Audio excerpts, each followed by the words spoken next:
सावन या श्रावण हिंदू कैलेंडर का एक पवित्र महीना है जिसमें मानसून की बारिश के साथ नई शुरुआत और उम्मीद आती है। यह स्पिरिचुअल एक्टिविटीज के लिए एक अच्छा टाइम है, खासकर भगवान शिव को डेडिकेटेड, जो ट्रांसफॉर्मेशन और रीजेनरेशन के देवता हैं। माइथोलॉजी कहती है कि सावन में शिव ने हलाहल नाम का जहर पिया था, जिससे उनका गला नीला पड़ गया, इसलिए उनका नाम नीलकंठ पड़ा। उन्हें शांत करने के लिए देवताओं ने गंगाजल चढ़ाया, जिससे आज भक्त भी ऐसा ही करने के लिए इंस्पायर होते हैं। मंदिर भक्तों से भरे रहते हैं, खासकर सावन सोमवार को, जब लोग व्रत रखते हैं, पूजा करते हैं और आशीर्वाद मांगते हैं। देवघर झारखंड में इस भक्ति को सबसे ज्यादा देखा जा सकता है, जहां पूजनीय बैद्यनाथ मंदिर है। हर साल लाखों कांवड़िए भगवा कपड़े पहने तीर्थयात्री यहां आते हैं, जिससे शहर आस्था के एक जीवंत सागर में बदल जाता है। देवघर की सावन यात्रा सदियों पुरानी है, जो लोगों को एक शक्तिशाली आध्यात्मिक अनुभव में एक साथ जोड़ती है।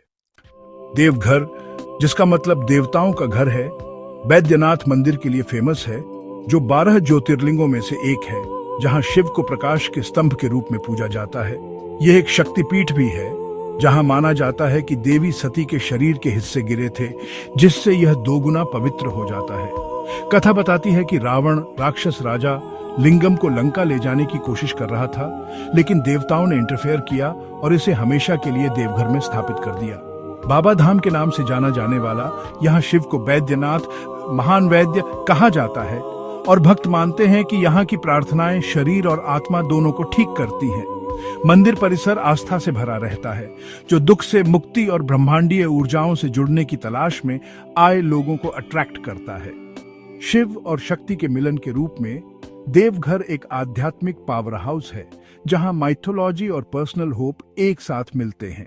लाखों लोगों के लिए यह सिर्फ एक मंदिर नहीं, बल्कि हीलिंग और भक्ति का एक जीवंत केंद्र है।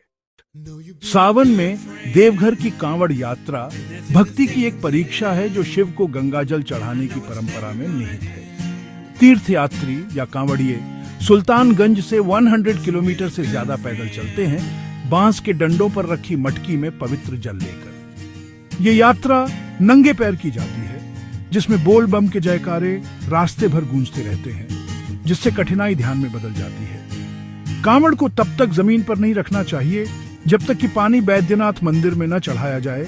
यह अटूट आस्था का प्रतीक है। यह तीर्थ यात्रा तपस्या और शुद्धिकरण दोनों है। माना जाता है कि यह पापों को धोती है और इच्छाओं को पूरा करती है।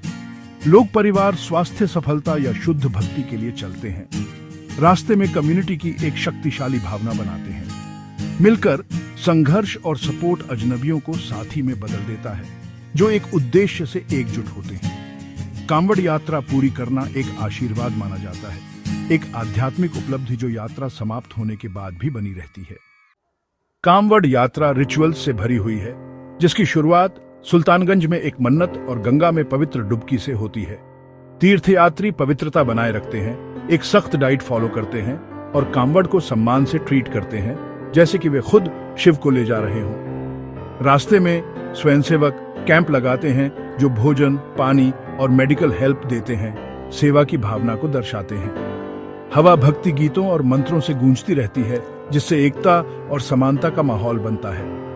शारीरिक दर्द को भक्ति के आनंद की तुलना में छोटा माना जाता है। छाले और थकान आस्था के प्रतीक है। अब बड़ी संख्या में महिलाएं भी इसमें शामिल होती हैं, उसी रास्ते पर चलती हैं और अपनी भक्ति में सशक्तिकरण पाती हैं। यह यात्रा जाति और वर्ग की बाधाओं को तोड़ती है, जिससे हर कोई सिर्फ एक भक्त बम एक साझा खोज पर बन जाता है। कई लोगों के लिए यह यात्रा ट्रांसफॉर्मेशनल होती है, आध्यात्मिक विकास और सामूहिक उत्सव के लिए एक जगह। देवघर की सावन यात्रा सिर्फ एक रिचुअल से कहीं बढ़कर है। यह एक जीवंत परंपरा है, जो भारत की सांस्कृतिक बनावट में गहराई से बुनी हुई है। इसका टिकाऊपन, इसकी पौराणिक जड़ों एकजुट करने की इसकी शक्ति और लाखों लोगों को उद्देश्य की भावना देने से आता है। यह यात्रा आध्यात्मिक उपलब्धि, कम्युनिटी और रोजमर्रा के संघर्षों से एक ब्रेक देती है। मॉडर्न इंफ्रास्ट्रक्चर और मीडिया ने तीर्थ यात्रा को सुरक्षित और ज्यादा एक्सेसिबल बना दिया है, जिससे और भी ज्यादा पार्टिसिपेंट्स अट्रैक्ट होते हैं। स्थानीय इकोनॉमी फलती फूलती है और परंपरा अडॉप्ट होती है, जिससे आने वाली पीढ़ियों के लिए इसका अस्तित्व सुनिश्चित होता है। भक्तों के लिए ले जाया गया पानी की हर बूंद एक प्रार्थना है, एक आशा है और एंड्यूरिंग फेथ का एक प्रमाण है। कांवड़ यात्रा इसलिए बनी हुई है क्योंकि यह अर्थ, कनेक्शन और आध्यात्मिक नवीनीकरण के लिए एक टाइमलेस मानव आवश्यकता को पूरा करती है।